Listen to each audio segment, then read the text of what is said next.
Hello student, आज यांत्रिकी में हम पढ़ेंगे गति के प्रकार। गति दो प्रकार की होती है, एक समान गति और असमान गति। तो एक समान गति को हम समझते हैं पहले। एक समान गति, यूनिफॉर्म मोशन होता है। इसमें क्या होता है, जब कोई वस्तु समान समय में समान दूरी तय करती है तो वस्तु की इस प्रकार की गति को एक समान गति कहते हैं। ओके, तो यहाँ लिखते हैं हम, किसी वस्तु द्वारा समान समय में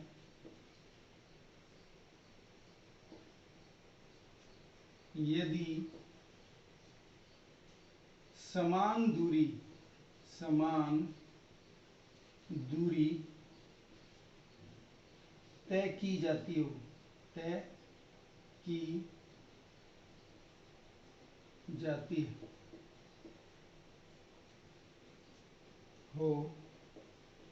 तो वस्तु की इस प्रकार की गति को एक समान गति कहते हैं। एक समान गति कहते हैं। ओके, जैसे अगर इसे समझें तो मान के चलिए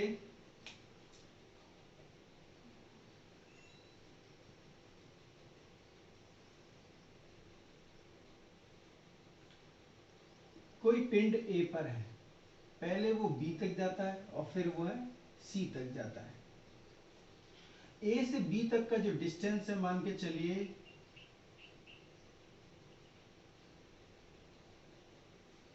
x बराबर ही मान लेते हैं 10 किलोमीटर पर आवर पर 10 किलोमीटर डिस्टेंस। ओके, आगे भी जो डिस्टेंस है वो भी 10 किलोमीटर की है। अगर ए से बी जाने में यदि वस्तु या किसी व्यक्ति द्वारा 5 घंटे का टाइम लेता है, सॉरी 5 घंटा बहुत हो जाएगा तो 5 मिनट कर देता हूँ, 5 मिनट का टाइम ले रहा है। ओके, उतना ही टाइम वो बी से सी तक जाने में ले रहे हैं। ओके, तो अगर इसकी स्पीड अगर हम देखें s1 इक्वल्स टू क्या आएगा, 10/5 आएगा, बाई कितना हो गया 2, यानी कि 2 किलोमीटर पर मिनट। ओके, अगर b से c तक का देखें उसका स्पीड s2 बराबर 10/5 कितना आएगा 2 किलोमीटर पर मिनट। तो दोनों का जो डिस्टेंस समान और टाइम भी समान होने के कारण उनका जो गति है वो भी क्या होगी, समान होगी। तो इस तरह से इस प्रकार की गति को हम क्या कहेंगे, एक समान गति। ओके, नेक्स्ट है असमान गति। असमान गति, नॉन यूनिफॉर्म मोशन। ठीक, तो इसमें क्या होता है, किसी वस्तु द्वारा यदि समान दूरी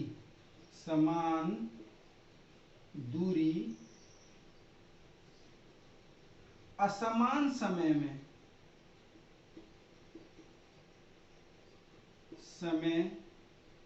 में तय की जाती है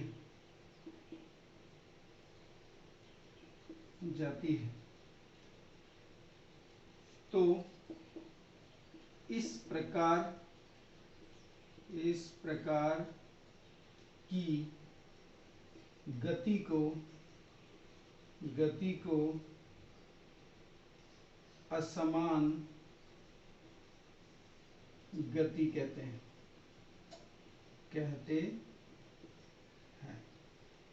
ओके।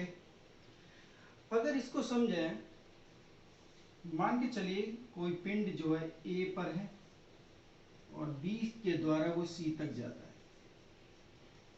ठीक। इसका जो डिस्टेंस है वो 10 किलोमीटर ही ले लें और इसका भी डिस्टेंस 10 किलोमीटर, यानी कि डिस्टेंस यहाँ हमने रखा है, दूरी क्या है, समान होनी चाहिए।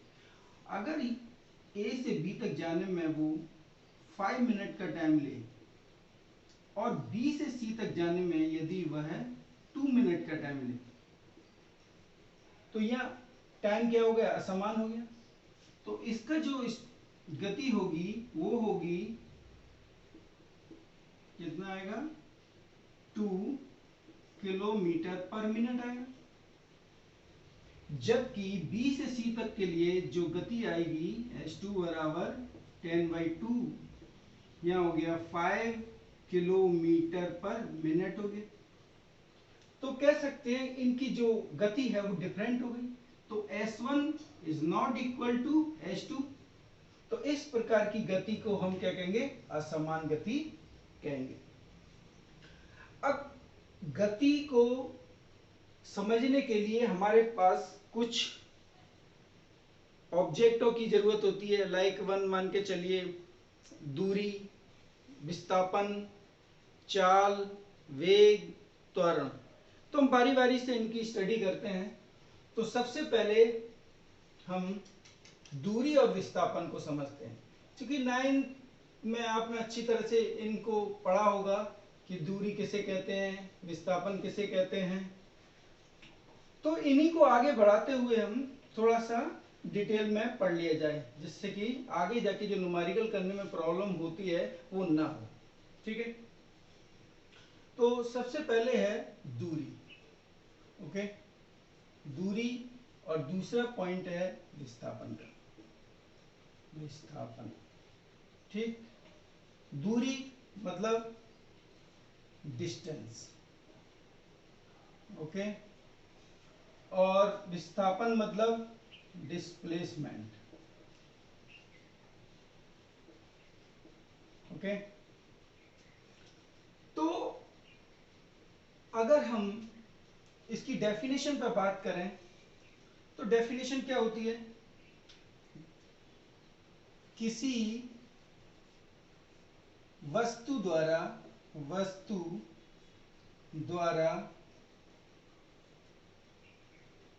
तय की गई कुल लंबाई को दूरी कहते हैं, या कह सकते हैं एकांक समय में तय की गई कुल लंबाई को, ठीक है। तो वस्तु द्वारा कितने भी समय में जितनी लंबाई तय की जाती है उसे क्या कहते हैं, हम दूरी कहते हैं। इसे x से प्रदर्शित करते हैं। x का अगर t के अकॉर्डिंग अगर हम फंक्शन माने, तो जैसे मान के चलिए कुछ भी वैल्यू हो, वो किस में होगा, मीटर में होगा। जैसे जैसे t हम बढ़ाएंगे वैसे वैसे वैल्यू हमारी बढ़ती जाएगी, ठीक है, बढ़ेगी। क्योंकि हम माइनस समय ले नहीं सकते, इसीलिए दूरी भी कभी माइनस नहीं हो सकती। तो दूसरा इसका जो पॉइंट है, इंपॉर्टेंट पॉइंट है, कि दूरी ऑलवेज क्या होती है, पॉजिटिव होती है। तो कहेंगे दूरी सदैव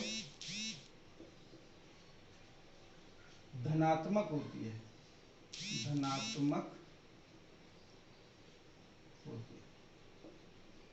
कभी भी माइनस में नहीं होगी दूरी, और ना ही उसके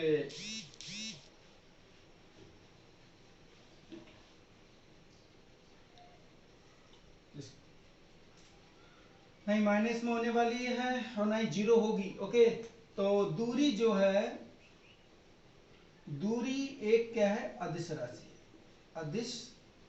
राशि, ठीक। क्यों, क्योंकि ये परिमाण पे डिपेंड करती है ना, इसकी कोई पर्टिकुलर दिशा नहीं होती, राशि होती है। ठीक है। अगर इसकी मात्रक के बारे में अगर हम बात करें तो क्या है मीटर होता है, और इसकी अगर बीमा के बारे में अगर हम बात करें तो बीमा इसकी क्या होती है, एल होती है। ठीक, अगर हम यही पॉइंट ऑफ व्यू अगर विस्थापन पे अप्लाई करते हैं तो विस्थापन क्या होता है, किसी वस्तु द्वारा प्रारंभिक तथा अंतिम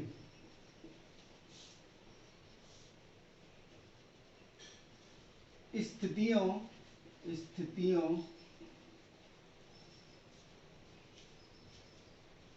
के बीच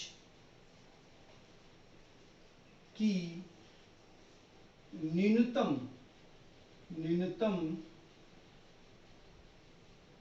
लंबाई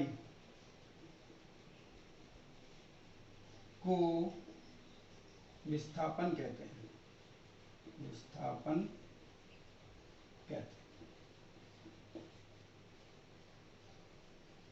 ओके। अगर इसके लिए देखें तो विस्थापन जो है डी, अगर टी का अगर ये फंक्शन मान है तो क्या होगा, एक समय द्वारा मान के चलिए ये डिस्टेंस थी t2 टाइम में माइनस x1 t1 टाइम में डिस्टेंस थी, तो इन दोनों के बीच का जो अंतर होगा वो क्या होगा, विस्थापन होगा। ठीक, अब दूसरे पॉइंट पे बात करते हैं इसके, जो कि इसमें दूरी सदैव क्या होती है, धनात्मक होती है, जबकि जो विस्थापन है, विस्थापन माइनस भी हो सकता है, प्लस भी हो सकता है और जीरो भी हो सकता है। ठीक है, दूसरा पॉइंट है इसका, दूरी अदिश राशि होती है तो विस्थापन क्या होगा, सदिश राशि होता है। क्यों, क्योंकि विस्थापन की एक दिशा होती है, सदिश राशि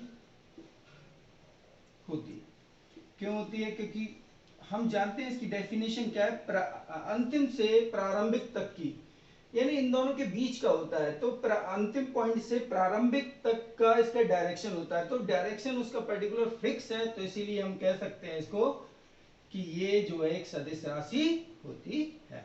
ओके, अगर इसके मात्रक पे अगर बात करें तो इसका मात्रक भी दूरी के मात्रक के बराबर होता है, मीटर, और अगर इसकी विमा के बारे में बात करें तो इसकी विमा भी दूरी के बराबर होती है। ठीक, तो अगर हम देखें कि इसका एक एग्जाम्पल से दोनों को अगर हम समझें अलग अलग, तो आप आराम से इन दोनों में अंतर डिफाइन कर पाएंगे। मान के चलिए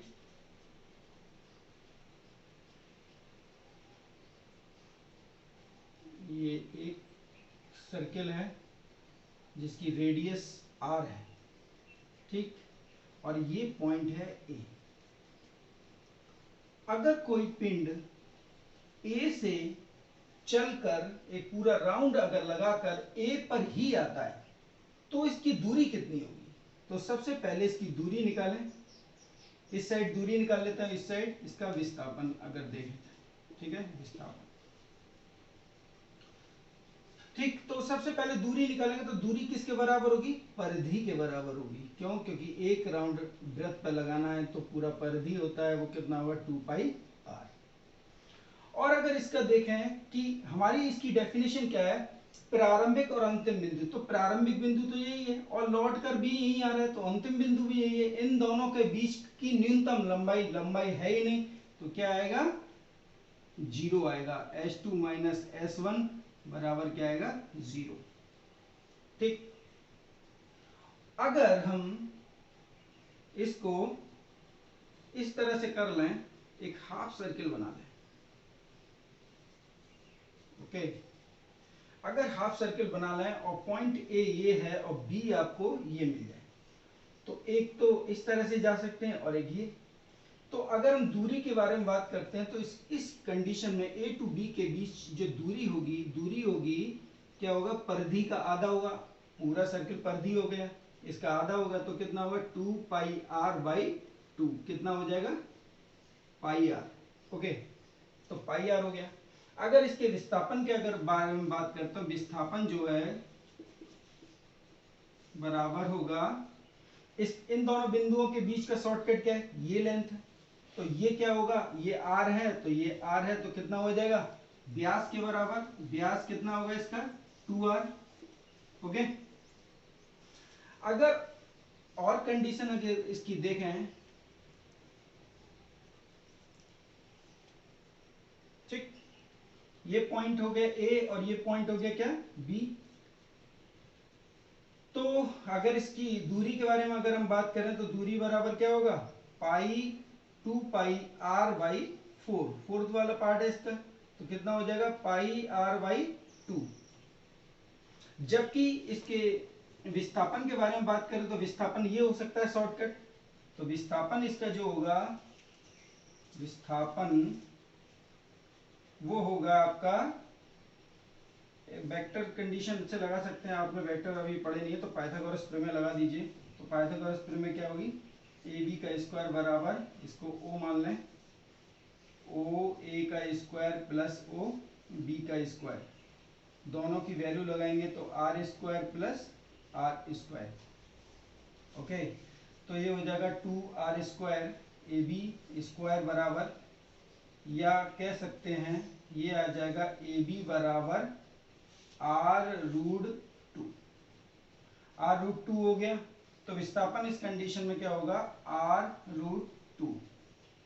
ओके, तो इस तरह से हम दोनों दूरी और विस्थापन को अलग अलग डिफाइन कर सकते हैं। समझना बहुत जरूरी है दोनों को, क्योंकि जब न्यूमेरिकल आप लगाएंगे तो कहीं दूरी निकालना होगा, कहीं विस्थापन निकालना होगा।